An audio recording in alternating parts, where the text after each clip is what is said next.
CPM സംസ്ഥാന സമ്മേളനത്തോടനുബന്ധിച്ച് നടത്തിയ പൊതുചർച്ചയിൽ മുഖ്യമന്ത്രിക്ക് കയ്യടി. സർക്കാരിന് നേരെ ഉയരുന്ന വിമർശനങ്ങളെ മുഖ്യമന്ത്രിക്ക് ഒറ്റയ്ക്ക് നേരിടേണ്ടി വരുന്നു. രാഷ്ട്രീയമായി പ്രതിരോധിക്കാൻ എല്ലാ മന്ത്രിമാരും തയ്യാറാകുന്നില്ലെന്ന് കൊല്ലത്ത് നിന്നുള്ള പ്രതിനിധികൾ ആരോപിച്ചു. കയർത്തൊഴിലാളികളെ രണ്ടാം പിണറായി സർക്കാർ തടഞ്ഞെന്ന് PP ചിത്തരഞ്ജൻ വിമർശിച്ചു. സ്ഥാനമാനങ്ങൾ എല്ലാം കണ്ണൂരുകാർക്ക് വീതം വയ്ക്കുന്നുവെന്ന് പത്തനംതിട്ടയിൽ നിന്നുള്ള PV ഹർഷകുമാറും ചൂണ്ടിക്കാട്ടി. AK സ്റ്റെഫിൻ നൽകും വിവരങ്ങൾ. സ്റ്റെഫിൻ, ഈ പൊതുചർച്ചയിൽ മുഖ്യമന്ത്രി കേന്ദ്രീകരിച്ച് അതായത് ഈ വിമർശനങ്ങൾ അത് മുഖ്യമന്ത്രിക്ക് മാത്രം പ്രതിരോധിക്കേണ്ടി വരുന്നു എന്നത് ഗൗരവത്തോടുകൂടിയാണോ ഈ അംഗങ്ങൾ കാണുന്നത്? അവിടെ കൂട്ടായ ഉത്തരവാദിത്തം ഈ മന്ത്രിമാർക്കടക്കമുണ്ട് എന്ന വിമർശനങ്ങൾ ഏത് കോണിൽ നിന്ന് വരുന്നുണ്ട്? ഒപ്പം മറ്റ് രീതിയിൽ സർക്കാരുമായി ബന്ധപ്പെട്ടും അല്ലാതെയും ഒക്കെയുള്ള വിമർശനങ്ങളും മറ്റ് പ്രശംസയൊക്കെ ഏതൊക്കെ അംഗങ്ങൾ, ഏതൊക്കെ ജില്ലകളിൽ നിന്നുള്ള അംഗങ്ങളുടെ ഭാഗത്തു നിന്നാണ് സ്റ്റെഫിൻ ഉണ്ടായത്?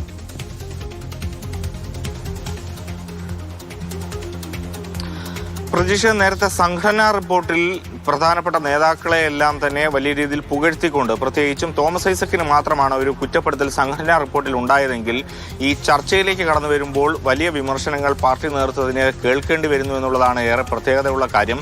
അതിൽ ഒളിഞ്ഞും തെളിഞ്ഞും പലപ്പോഴും പല ജില്ലയിൽ നിന്നുള്ള നേതാക്കളും പറയുന്ന കാര്യമാണ് ഈ കണ്ണൂർ ലോബിയുമായി ബന്ധപ്പെട്ടത്.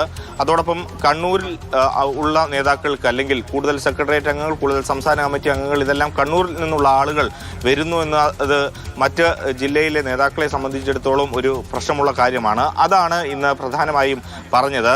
പ്രത്യേകിച്ചും MP ഗോവിന്ദൻ രൂക്ഷമായ വിമർശനം അക്കാര്യത്തിൽ നേരിടേണ്ടി വരുന്നു.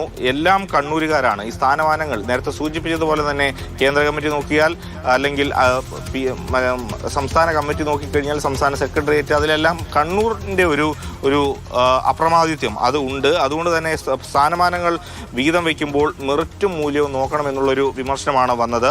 ഒപ്പം തന്നെ മന്ത്രിമാർക്കും വിമർശനം ഏൽക്കേണ്ടി വന്നിട്ടുണ്ട്. നേരത്തെ സംഘടനാ റിപ്പോർട്ടിൽ മന്ത്രി KN ബാലഗോപാൽ, അതോടൊപ്പം തന്നെ മന്ത്രി സജി ചെറിയാൻ എന്നിവരെല്ലാം അവരുടെ വകുപ്പുകൾ നന്നായി കൈകാര്യം ചെയ്യുന്നുണ്ട്, അതിലവർ നന്നായി തന്നെ മുന്നോട്ട് പോകുന്നു എന്നുള്ളതാണ് പറഞ്ഞു വെച്ചതെങ്കിൽ മന്ത്രിമാരുടെ പ്രവർത്തനം പോരാ. കാരണം മുഖ്യമന്ത്രി ഒഴികെയുള്ള ആളുകൾ ഒന്നും തന്നെ ആ ഒരു പ്രതീക്ഷിച്ച നിലവാരത്തിലേക്ക് ഉയരുന്നില്ല എന്നുള്ളതാണ് വിമർശനം. പ്രത്യേകിച്ചും ഒന്നാം പിണറായി സർക്കാരുമായി ബന്ധപ്പെട്ടാണ് ഇപ്പോൾ രണ്ടാം പിണറായി സർക്കാരിലെ മന്ത്രിമാരെ താരതമ്യം ചെയ്യുന്നത്.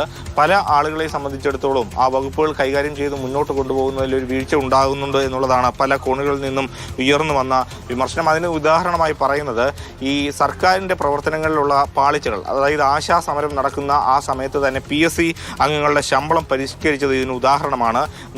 നല്ല കാര്യങ്ങൾ വരുമ്പോൾ സർക്കാർ വെള്ളത്തിൽ നഞ്ച് കലക്കും പോലെ എന്തെങ്കിലും കാണിക്കുന്നു. അതായത് സർക്കാരിൻ്റെ ഭരണ നേട്ടങ്ങൾ അല്ലെങ്കിൽ മികവ് ജനങ്ങളിലേക്ക് കൂടുതൽ നല്ല രീതിയിൽ കൊണ്ടുപോകുന്നതിന് വേണ്ടി കഴിയുന്നില്ല എന്നുള്ളതാണ് ഉയർന്നു വന്ന പ്രധാനപ്പെട്ട വിമർശനം. ഒപ്പം വാർഡ് വിഭജന ഉദ്യോഗസ്ഥരെ ഏൽപ്പിച്ചത് ചീത്തപ്പേരുണ്ടാക്കിയെന്ന അടക്കമുള്ള കാര്യങ്ങളാണ് വരുന്നത്.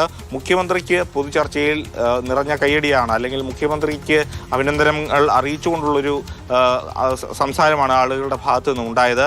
കാരണം ഈ പല വിമർശനങ്ങൾ ഉണ്ടാകുമ്പോൾ അതെല്ലാം മുഖ്യമന്ത്രിക്ക് ഒറ്റയ്ക്ക് നേരിടേണ്ടി വരുന്നു. മുഖ്യമന്ത്രി ഒറ്റയ്ക്ക് മാധ്യമങ്ങളോട് മറുപടി പറയേണ്ടു. വാർത്താ സമ്മേളനത്തിലായാലും ആ രീതിയിൽ തന്നെ വരുന്നു. മറ്റു മന്ത്രിമാർ, പ്രധാനപ്പെട്ട മുതിർന്ന മന്ത്രിമാരുടെ ഭാഗത്തു നിന്ന് ഉൾപ്പെടെ സർക്കാരിനെ അല്ലെങ്കിൽ മുഖ്യമന്ത്രിയെ സംരക്ഷിച്ചുകൊണ്ട് മുന്നോട്ട് പോകുന്ന ഒരു നിലപാട് ഉണ്ടാകുന്നില്ല എന്നുള്ളതാണ് അതിരൂക്ഷ വിമർശനമായി വന്നത്. പിന്നീട് CPMൻ്റെ ഒരു നയം മാറ്റം അത് CPMനകത്ത് സംഭവിക്കുന്നു എന്നുള്ളതാണ് പ്രധാനമായും പറയുന്നത്. പ്രത്യേകിച്ചും തൊഴിലാളി വർഗ പാർട്ടിയാണ്, തൊഴിലാളികളെ സംരക്ഷിക്കേണ്ട പാർട്ടിയാണ്. നമുക്ക് നേരത്തെ തന്നെ അറിയാം പലതരത്തിലുള്ള നയമാറ്റങ്ങൾ CPMൻ്റെ ഭാഗത്തു നിന്നും വരുന്നുണ്ട്. കാരണം രണ്ടാം പിണറായി സർക്കാരും അതോടൊപ്പം തന്നെ ഒന്നാം പിണറായി സർക്കാരും എല്ലാം അധികാരത്തിലെത്തുന്നത് ഈ മദ്യവർജനവുമായി ബന്ധപ്പെട്ടുള്ള കാര്യങ്ങൾ പറഞ്ഞുകൊണ്ടാണ്. ആ സർക്കാരാണ് യഥാർത്ഥത്തിൽ പാലക്കാട് എലപ്പുള്ളിയിൽ മദ്യ കമ്പനി തുടങ്ങുന്നതിന് വേണ്ടി, മദ്യശാല നിർമ്മിക്കുന്നതിന് വേണ്ടിയുള്ള അനുമതി നൽകുന്നതിന് തയ്യാറാകുന്നത്. ഒപ്പം ഈ കിഫ്ബി ടൂളുമായി ബന്ധപ്പെട്ട അല്ലെങ്കിൽ ആശമാരുടെ സമരവുമായി ബന്ധപ്പെട്ടൊക്കെ CPMൻ്റെ നയമാറ്റം അത് പ്രകടമായി തന്നെ കാണാം. അതെല്ലാം ഇന്ന് പൊതുചർച്ചയിൽ ഉയർന്നു വന്നിട്ടുണ്ട്.